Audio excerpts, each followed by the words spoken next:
Una ventanilla que no sube. Parece un problema pequeño hasta que empieza a llover. El auto queda estacionado en la calle o necesita cerrar el vehículo con seguridad. Y ahí aparece la frustración. Presionas el botón 1, 2, 10 veces, pruebas desde otra puerta, apagas y enciendes el contacto. Pero el cristal no se mueve. El error más común es pensar de inmediato que se quemó el motor. A veces ocurre, claro. Pero el elevalunas es una cadena completa. Alimentación eléctrica, fusibles, mandos, cableado, conectores, motor, cables o mecanismo interno y las guías por las que se desplaza el cristal. Basta con que falle uno de esos puntos para que la ventanilla parezca totalmente muerta. Si buscas por qué no funcionan los elevalunas en Chevrolet Onix, lo primero no es desmontar el tapizado de una puerta ni comprar un motor nuevo. Lo primero es observar el patrón del fallo. Esa diferencia, que parece menor, puede ahorrar tiempo, dinero y piezas cambiadas sin necesidad. No es igual que no funcione ninguna ventanilla a que falle solo una. Tampoco es igual que una ventana no responda desde el panel del conductor, pero sí funcione desde su propio botón. Y cambia mucho el diagnóstico si al pulsar se escucha un zumbido, un clic, un roce, un golpe seco o, por el contrario, no ocurre absolutamente nada. Imagina dos situaciones. En la primera, el conductor intenta bajar cualquiera de las ventanillas y ninguna responde. En la segunda, las tres restantes funcionan normalmente, pero la delantera derecha queda inmóvil.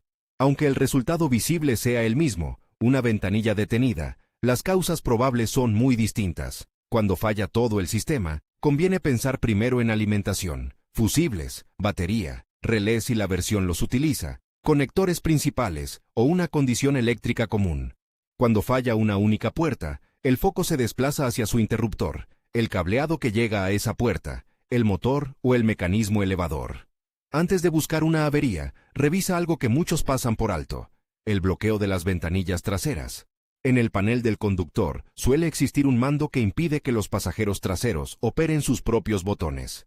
Si las ventanas traseras no bajan desde sus puertas, pero obedecen al control del conductor, no tienes una falla del elevalunas. El bloqueo está activado.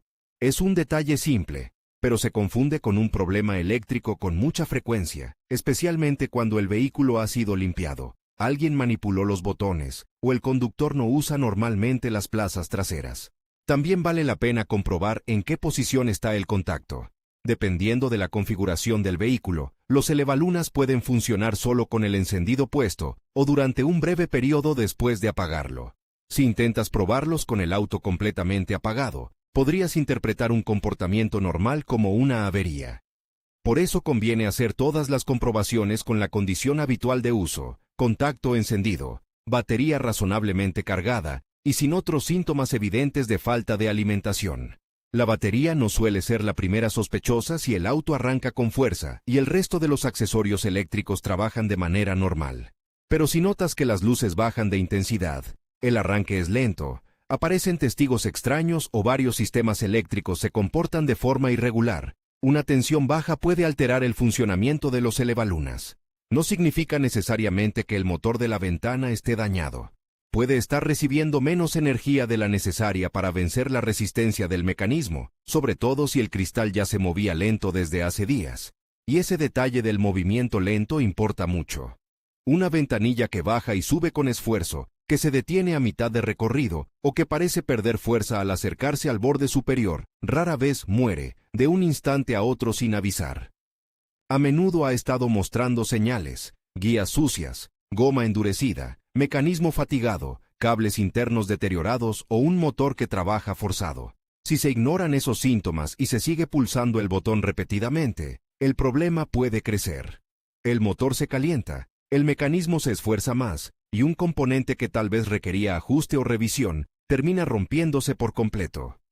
Ahora bien, si no responde ninguna ventanilla, hay una revisión básica que tiene sentido antes de pensar en desmontajes. El manual del propietario identifica la ubicación de las cajas de fusibles y la asignación correspondiente a los elevalunas o a los circuitos relacionados. No todos los Onix comparten exactamente la misma distribución según año, mercado o versión, así que no conviene confiar en un diagrama genérico encontrado al azar. Hay que mirar la información específica del vehículo.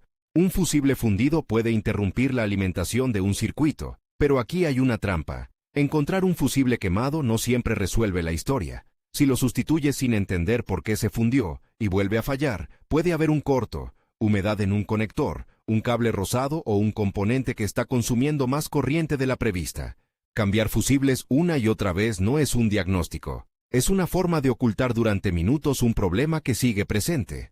Además, no conviene asumir que un fusible explica cualquier falla. Si solo dejó de funcionar la ventanilla de una puerta mientras las demás trabajan sin problemas, es menos probable que la causa sea el fusible principal de todo el conjunto. Puede haber fusibles o protecciones por circuitos, según la configuración, pero el patrón sigue siendo la pista más útil. Una puerta aislada suele apuntar a una avería local. El panel del conductor merece atención especial, porque concentra varios mandos. Si una ventanilla funciona desde su propio interruptor, pero no desde el control maestro del conductor, el motor y el mecanismo de esa puerta probablemente todavía son capaces de mover el cristal. En ese caso, el problema puede estar en el mando principal, en sus contactos, en su conector o en la señal que debería viajar desde ese panel hacia la puerta correspondiente. Es una diferencia importante. No tiene sentido condenar el motor si el cristal obedece desde otro botón. Puede pasar lo contrario. Pulsas el botón del conductor y el de la propia puerta, pero la ventana no se mueve desde ninguno. Entonces el interruptor individual sigue siendo una posibilidad, pero ya no es la única ni necesariamente la más probable. Hay que escuchar. Si al accionar el mando se percibe un zumbido dentro de la puerta, una especie de esfuerzo eléctrico, el motor puede estar recibiendo corriente y tratando de trabajar. Si el cristal no se mueve torcido o baja apenas unos centímetros, el problema podría ser mecánico. Guías trabadas, regulador dañado, cable interno fuera de lugar o fijaciones deterioradas. En cambio, si hay silencio absoluto desde ambos mandos, el camino de la corriente merece más sospecha. Puede tratarse del botón, de un conector flojo, de un cable cortado, de un problema en la alimentación de esa puerta, o del propio motor que dejó de responder. Pero silencio no significa automáticamente motor quemado. Esa es justamente la conclusión apresurada que lleva a compras innecesarias. Una zona especialmente sensible es el pasacables entre la carrocería y la puerta. Es ese conducto flexible que se dobla cada vez que abres o cierras. Dentro viajan cables que alimentan los elevalunas, el cierre centralizado, los altavoces, espejos y otros elementos, según la versión. Con el uso, el movimiento repetido, una reparación anterior mal hecha, o la entrada de humedad pueden afectar conexiones o conductores. Si una puerta presenta varios problemas a la vez, por ejemplo falla la ventanilla, el cierre responde de manera intermitente, y el altavoz deja de sonar, la posibilidad de un problema de cableado o conectores gana fuerza. No hace falta desmontar media puerta para notar esa pista. Basta con relacionar los síntomas. Cuando un solo elemento falla, el diagnóstico puede estar en su mando, motor o mecanismo. Cuando varios elementos de la misma puerta fallan juntos, es más razonable pensar que comparten una alimentación, una masa, un conector o parte del mazo de cables. También existe el comportamiento intermitente, que es uno de los más engañosos. La ventanilla funciona una semana, luego deja de hacerlo, vuelve a responder al cerrar la puerta con firmeza o tras pasar por un bache, y más tarde se queda detenida definitivamente. Muchas personas interpretan esto como algo sin importancia porque a veces anda. En realidad, la intermitencia suele ser una señal muy útil. Puede indicar un contacto desgastado dentro del interruptor, un conector con mal apoyo, un cable parcialmente roto o un motor cuyas escobillas ya no hacen contacto de manera consistente. No es una garantía de que el problema sea barato, pero sí indica que hay una falla concreta que conviene revisar antes de que la ventanilla quede abierta. Cuando el cristal se inclina, sale de su recorrido, hace chasquidos o parece caer más rápido de lo normal, el problema ya se aleja del botón. Ahí el mecanismo elevador y las guías cobran protagonismo. El vidrio debe subir alineado y con una resistencia uniforme. Si se tuerce, se frena de un lado o necesita ayuda con la mano, no hay que forzarlo. Empujarlo puede quebrar el cristal, deformar una guía o terminar de dañar el regulador. Y sostener el botón durante demasiado tiempo cuando el motor está trabado tampoco es una buena idea. Se fuerza un componente eléctrico que no puede completar su movimiento.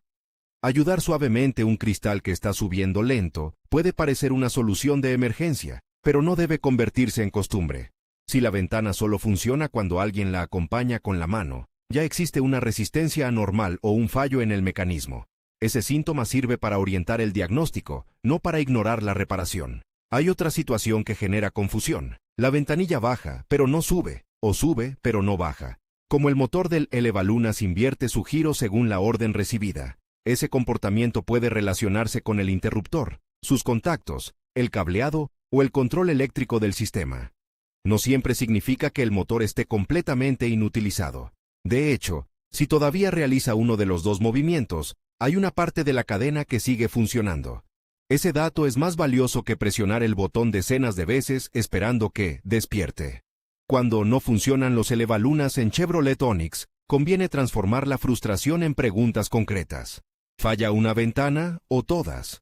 ¿Funciona desde un mando y no desde otro? ¿Hay ruido dentro de la puerta? ¿El cristal se mueve lento, torcido o a tirones? ¿Fallan también otros accesorios de esa misma puerta? ¿El problema apareció de golpe o venía avisando? Cada respuesta elimina posibilidades. Si fallan todas las ventanillas al mismo tiempo, revisa primero las condiciones generales, contacto, batería, fusibles indicados para tu versión y posibles señales de una falla eléctrica más amplia. Si el problema comenzó tras una batería descargada, un trabajo eléctrico, una instalación de accesorios o una entrada importante de agua, esos antecedentes también cuentan. No prueban la causa, pero dan una dirección lógica. Si falla una sola ventana y no hay sonido alguno, presta atención a los mandos y a la continuidad eléctrica hacia esa puerta. Si falla solo desde el panel del conductor, pero funciona desde el botón local, el panel maestro es un sospechoso razonable. Si falla desde ambos y el motor zumba, observa el comportamiento físico del cristal. Ahí el mecanismo puede estar trabado o dañado. Si el cristal queda inclinado o se escuchan golpes secos, evitar nuevos intentos suele ser mejor que insistir. Un punto delicado es la humedad. Las puertas están expuestas a lluvia, lavados y condensación, aunque por dentro tengan barreras y drenajes diseñados para manejar el agua. Si los drenajes se obstruyen, si una lámina protectora interna fue mal colocada después de una reparación, o si un conector quedó expuesto, la humedad puede afectar contactos eléctricos. A veces el problema aparece poco después de un lavado intenso o una tormenta. No significa que haya que rociar productos al azar dentro de los interruptores. Aplicar líquidos o lubricantes no adecuados puede empeorar un contacto eléctrico o dejar residuos donde no deberían estar. Tampoco es buena idea desmontar el panel de la puerta sin saber qué hay detrás. El tapizado suele ocultar conectores, fijaciones, aislantes y, en algunos vehículos, componentes relacionados con sistemas de seguridad. Una grapa rota es una molestia menor. Un conector mal conectado o una barrera de humedad mal instalada puede traer problemas posteriores.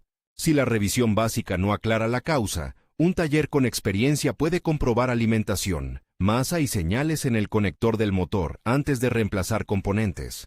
Esa medición separa con mucha más precisión una falla de mando o cableado de un motor defectuoso. La diferencia es simple en teoría. Si llega la alimentación adecuada al motor cuando se acciona el interruptor y el motor no responde, el motor gana sospechas. Si no llega alimentación, cambiar el motor no resolverá nada. Y si el motor gira pero el cristal no se desplaza correctamente, el problema puede estar en el regulador, cables, poleas, tijera o guías. Son 3 familias de averías distintas: eléctrica antes del motor, eléctrica dentro del motor y mecánica después del motor. Desde fuera pueden parecer idénticas, pero la reparación necesaria cambia por completo. Por eso conviene desconfiar de las soluciones universales. ¿Es el fusible? ¿Es el botón? ¿O hay que cambiar el motor? Pueden ser ciertas en casos concretos, pero no sirven como respuesta automática. El síntoma manda. Una falla aislada en una puerta no se lee igual que una interrupción general. Un zumbido no se interpreta igual que silencio. Un cristal torcido no se trata igual que un botón que falla solo desde el panel principal. Mientras se resuelve la avería, la prioridad práctica es proteger el vehículo. Si la ventana quedó abierta y no puede subir, evita dejar el auto expuesto a lluvia, polvo o zonas inseguras. No fuerces el cristal hacia arriba si no sabes cómo está sujeto al mecanismo. Podría caer, desalinearse más o romperse. Si logras cerrarla y luego vuelve a fallar, no des por hecho que quedó solucionada. Puede ser una falla intermitente que regresará en el momento menos conveniente. También evita mantener presionado el interruptor durante largos periodos. Un motor que está bloqueado o un mecanismo atascado no se repara con insistencia. Repetir intentos puede agotar la batería si el vehículo permanece con el contacto activado y, en ciertos casos, aumentar el desgaste del componente que todavía podría recuperarse con una revisión a tiempo. La decisión de acudir a un profesional es bastante clara cuando aparecen ciertos signos: fusibles que vuelven a quemarse, olor a quemado, calentamiento inusual, presencia de agua en la zona de mandos, cristal inclinado, ruidos fuertes dentro de la puerta, varios accesorios fallando en la misma puerta, o una ventana que quedó abierta sin posibilidad de asegurarla. También conviene pedir diagnóstico si hubo una intervención previa y el problema apareció después. Un conector olvidado, un cable pellizcado o un montaje incorrecto pueden producir síntomas que parecen mucho más graves de lo que son. La clave no es adivinar una pieza, es entender qué parte de la cadena dejó de cumplir su función. Primero mira el alcance del fallo, luego compara los mandos. Escucha lo que ocurre dentro de la puerta. Observa cómo se comporta el cristal. Revisa las causas simples y seguras antes de pensar en desmontar. Con ese orden, una avería molesta deja de ser un misterio y se convierte en un problema acotado. Alimentación general, mando, cableado, motor o mecanismo.